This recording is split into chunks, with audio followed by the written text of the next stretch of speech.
educators refer to the physical environment as the third teacher, which is a great phrase because it evokes the role that good space plays in program quality. Massachusetts has some very ambitious programs for our children.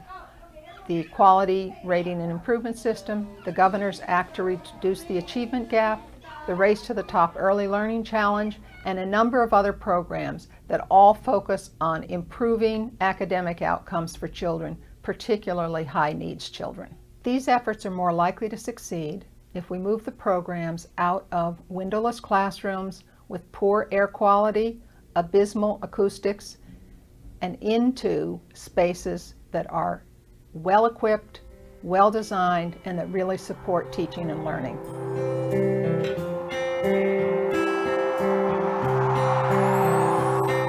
Windows and daylighting, it's interesting because one of the things I was most surprised to find out about was that the International Building Code actually has specifications for habitable space, and that habitable space must have windows. Now, it's fairly minimal.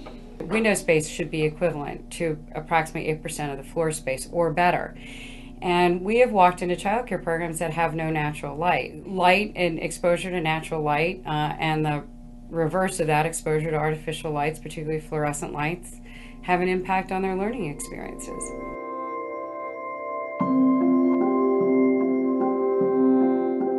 We don't even need large-scale research studies to show this, but when any of us are in spaces that are hot and where there are a lot of people, we know the CO2 is going up, we know people get tired. The same things are happening in early care and education programs. I'm sure if more research were focused in this area, we would find that the indoor air quality to be a direct culprit of challenging behaviors and also some of the health issues that are associated with being in childcare. Massachusetts has very high asthma rates, particularly among low-income children. In our study, we found that 22% of the classrooms across the state had poor indoor air quality. And we also found that 36% of those programs didn't even have mechanical ventilation. So let's think about acoustics.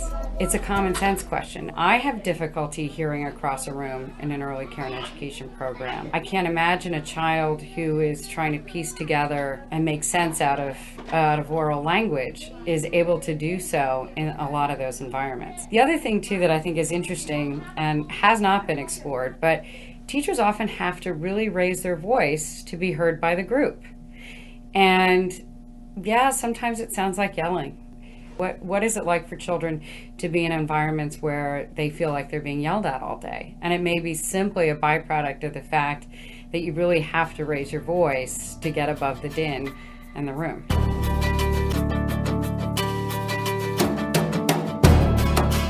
I don't think we can underestimate how important environments are to workers. As we're increasing the professional development of the workforce, what is the motivation going to be to stay in many of these environments that are frankly depressing, uncomfortable, and really don't allow teachers to do what they know they should be doing or could be doing? I mean, even a really great teacher is going to have to manage behavioral issues if the environment is not promoting children's independence and competence or engaging their interest. And so I think a lot of people, as they increase their qualifications, are going to get out of those environments as quickly as they can.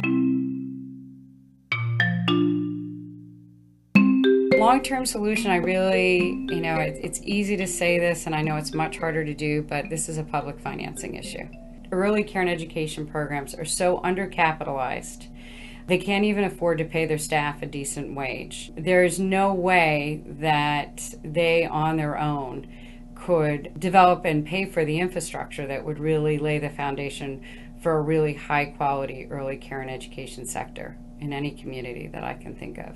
One of the biggest lessons I've taken from the research I've done in the last 5 years is that our notions of quality and quality early care and education experiences is just too narrow. It really needs to encompass these other aspects of the learning environment and how people experience the learning environment. The impact's a lot larger than we probably even think about what happens to children who spend 10 hours a day, 5 days a week, 50 plus weeks a year in these kind of environments starting at a very young age, what the consequences are for their development.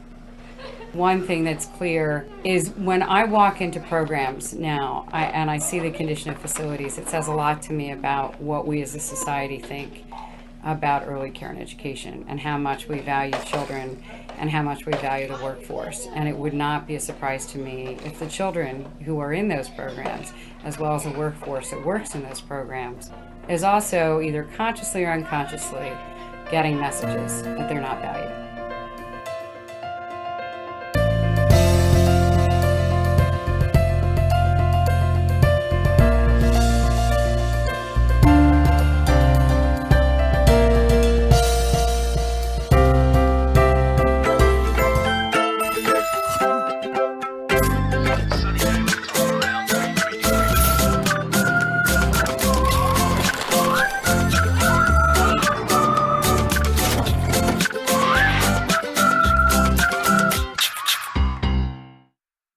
Growing up can be tough, so how do you help your child develop resilience?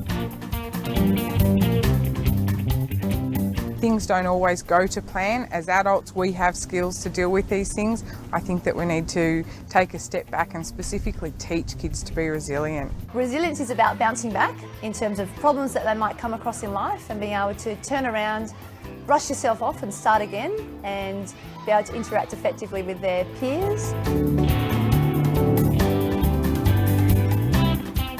You need to focus on a child's strengths rather than waiting for a problem to occur and dealing with the problem. Look at the positives all the time.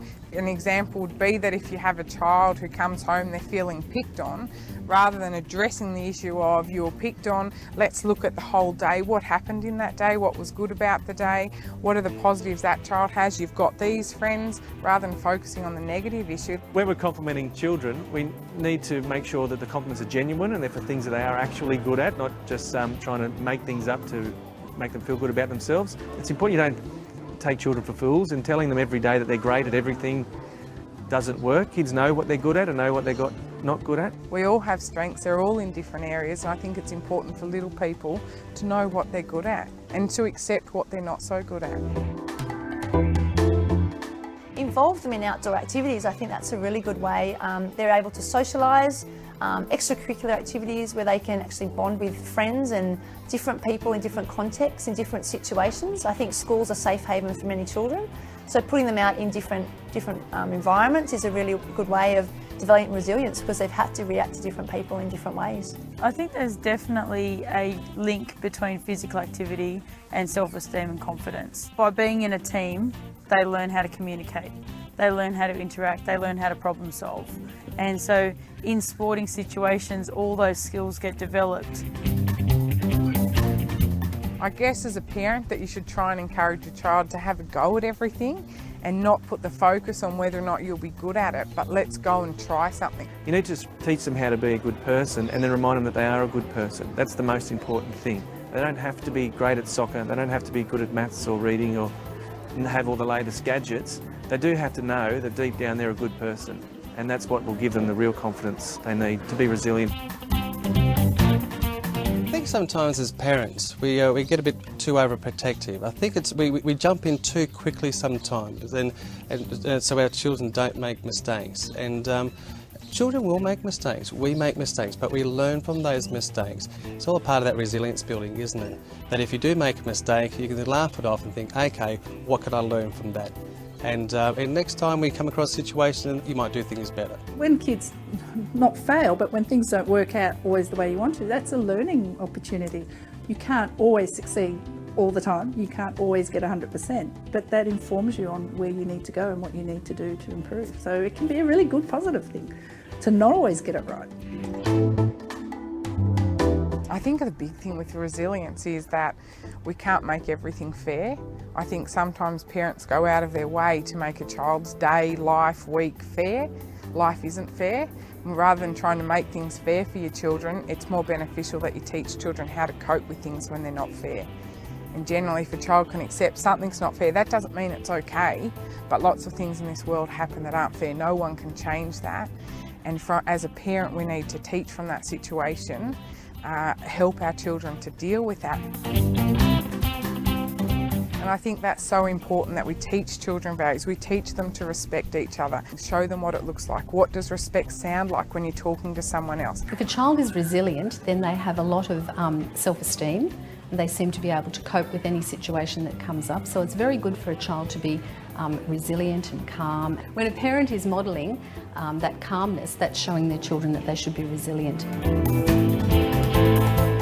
I think the most important thing is for parents to help build resilience in their children is to, one, listen to them and to make sure that if they've got problems to help them out, but when they do have problems, not make bigger problems out of them. If there is a big enough problem that they need to go to the school, you know, go and talk to them. But what they need to do is to say, it's all right, tomorrow's going to be okay, you know, we'll talk about it, I'll support you, and tomorrow's a new day, let's give it another go, and be positive with them, and to make sure that they're feeling comfortable with the situation, that it's not a scary thing. They can pick it up and go on with it the next day. And you'll find more information about developing your child's social skills at schoolatz.com.au.